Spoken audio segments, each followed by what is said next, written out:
بسم اللہ الرحمن الرحیم۔ السلام علیکم پیارے بچوں، کیسے ہیں آپ؟ امید ہے کہ آپ لوگ سب خیریت سے ہوں گے۔ آج ہم اردو قواعد میں سبق نمبر 4 میں عنوان پڑھیں گے، بناوٹ کے لحاظ سے فعل کی اقسام۔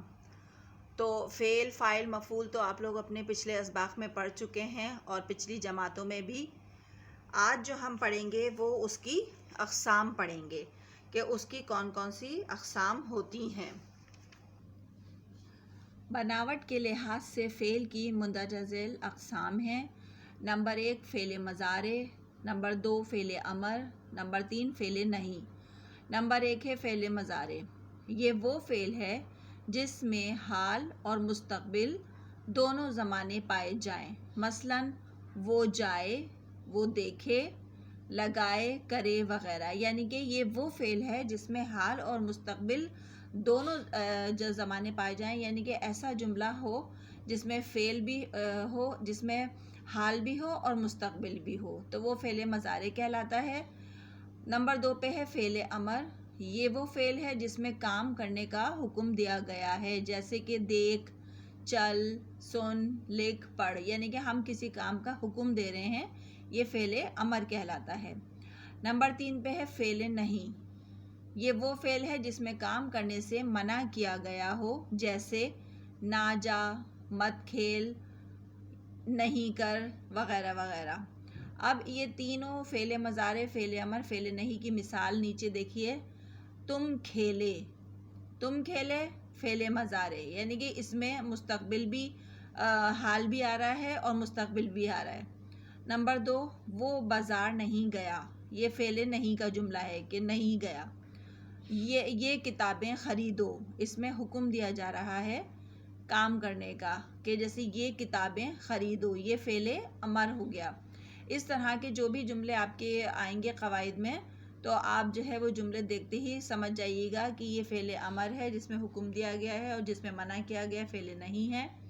اور تم کھیلے یعنی کہ ایسا اسم ہے یا فعل ہے جس میں حال مستقبل دونوں زمانے پائے جاتے ہیں۔ اب آ جاتے ہیں ہم اس کی مشق کی طرف۔ مشق نمبر 1 ہے، چند ایسے جملے تحریر کیجئے جن میں فعل امر، فعل نہیں اور فعل مضارع آئیں، یعنی کہ کچھ جملے ہم نے ایسے بنائے ہیں جن میں یہ تینوں فعل آئیں گے۔ نمبر 1 ہے بروں کی صحبت میں مت بیٹھو۔ تو اس میں کیونکہ نہیں ہے، مت بیٹھو، تو یہ فعل آگے ہم لکھ دیں گے فعل نہیں۔ آپ کو اپنی قواعد کی کاپی میں بالکل اسی طرح صفائی سے کام کرنا ہے۔ نمبر 2 ہے ہمیشہ سچ بولو، فعل امر، یعنی کہ حکم دیا جا رہا ہے۔ نمبر 3 پہ ہے اللہ تعالیٰ آپ کو کامیاب کرے، فعل مضارع۔ اس میں مستقبل بھی، یعنی کہ اس کو دعا کے طور پہ اس کے مستقبل میں دعا بھی دے دی اور اس کا حال بھی ہو گیا۔ نمبر 4 بزرگوں کا کہنا مانو، فعل امر۔ نمبر 5 ضد اور شرارت نہ کرو، فعل نہیں۔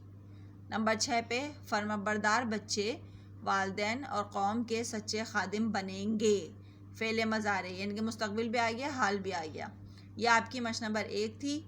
اب اگلے صفحے پہ مشق نمبر 2 کی ہیڈنگ ڈال کے سوال لکھیے، مندرجہ ذیل پیراگراف میں سے فعل امر، فعل نہیں اور فعل مضارع چھانٹ کر الگ الگ تحریر کریں، یعنی کہ آپ کو یہ عبارت پڑھنی ہے اور اس میں سے دیکھنے ہیں کہ کون کون سے جملے فعل مضارع، فعل امر، فعل نہیں ہیں۔ عبارت میں پڑھ رہی ہوں۔ بچے بڑے ہوتے ہیں تو ماں باپ خوشی مناتے ہیں اور دعا کرتے ہیں کہ وہ سعادت مند بنیں۔ ان کی قسمت اقبال و ترقی کے پھول برسائے اور ان کے ارمانوں کی کھیتی کو ہری بھری کرے۔ وہ آس لگائے بیٹھے رہتے ہیں کہ یہ نونہال ترقی کریں گے، ماں باپ اور قوم کے سچے خادم بنیں گے۔ وہ انہیں حکم دیتے ہیں کہ ہمیشہ سچ بولو، با اخلاق بنو، غریبوں سے ہمدردی کرو، جھوٹ نہ بولو، امانت میں خیانت نہ کرو، محنت سے جی نہ چراؤ۔ اب یہ عبارت آپ اچھے سے پڑھیے اور اس میں ہیڈنگ نیچے لکھیے گا فعل مضارع۔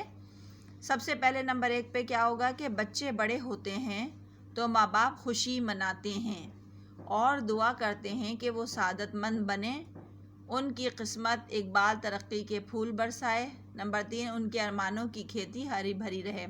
یہ آپ کے فعل مضارع کے جملے آ گئے۔ نمبر 2 پہ آئے گا فعل امر، جس میں حکم دیا جا رہا ہے، ہمیشہ سچ کہو، با اخلاق بنو، غریبوں سے ہمدردی کرو۔ پھر فعل نہیں پہ آ جائیے. جھوٹ نہ بولو، امانت میں خیانت نہ کرو، محنت سے جی نہ چراؤ.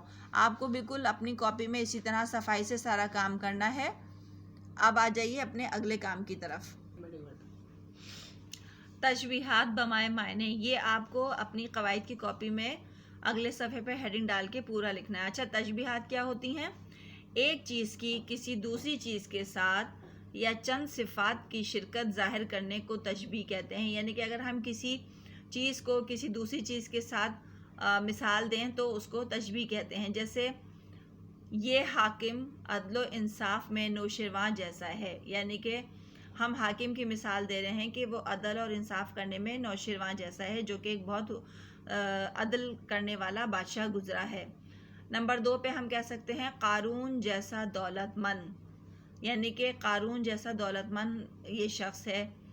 کانٹے کی طرح نوکدار، یعنی کہ جس طرح کانٹا ہوتا ہے نوکیلا، اسی طرح نوکدار. کنویں کی طرح گہرا، جس طرح کنواں ہوتا ہے گہرا اسی طرح. کتے کی طرح وفادار، طوطے کی طرح رٹتا، ڈھول کی طرح خالی، لقمان جیسا حکیم، لیمو کی طرح کھٹا، لہروں کی طرح بے قرار، کالا حبشی کی طرح. یعنی کہ کالا ہے وہ حبشی کی طرح مثال دی جاتی ہے. خزاں کی مانند بے رونق، موت کی طرح اٹل. یہ ساری تشبیہات دی گئی ہیں. جیسے موت کی طرح اٹل، یعنی کہ جس طرح موت آتی ہے اپنے وقت پر اسی طرح. تو یہ آپ کی تشبیہات ہو گئیں 12. آپ کو یہ اپنی کاپی میں بالکل اسی طرح سے ہیڈنگ ڈال کے صفائی سے کام کرنا ہے. اگلے صفحے پہ آپ متشابہ الفاظ کی ہیڈنگ لکھیں گے اور اسی طرح سے اپنی کاپی میں کالم بنائیں گے. الفاظ معنی، پہلا ہے بحر سمندر، دوسرا ہے بحر یعنی کہ واسطے. دوسرے نمبر پہ ہے بے باک، اس کے معنی ہیں دلیر. بے باک یعنی کہ پورا ادا کرنا. پھر نمبر 3 پہ ہے مشق یعنی کہ مہارت، اور اس کا متشابہ الفاظ کیا ہے؟ مشق یعنی کہ پانی بھرنے کی کھال. اس کے بعد ہے صدا، ہمیشہ.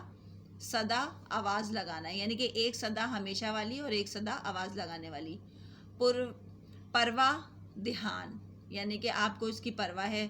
اور ایک پرواہ، ایک ہوا جو پورب سے پچھم کو چلتی ہے، یعنی کہ ایک ہوا جو ہوتی ہے اس کو بھی پرواہ کہتے ہیں. عمل، کام. عمل، امید. پھر ہے مینا، پرندہ، یعنی کہ پرندے کا نام ہے مینا، اور مینا شراب کی صراحی. اس کے بعد ہے حامی، حمایت کرنے والا. حامی، ذمہ لینا. یعنی کہ الفاظ الگ الگ ہیں لیکن اس کے جو ہے معنی تقریباً ایک ہی طرح سے ہوتے ہیں. اور عود، لوٹنا. عود ایک خوشبودار لکڑی. صبا ایک قوم کا نام. صبا صبح کی ہوا. ٹھیک ہے، یہ متشابہ الفاظ تھے. یعنی کہ بولنے میں جو ہیں یہ الفاظ تقریباً پورے ایک ہی جیسے ہیں، لیکن جب ہم ان کو لکھیں گے تو بھی یہ الگ ہیں اور ان کے معنی بھی تھوڑے سے الگ ہوتے ہیں.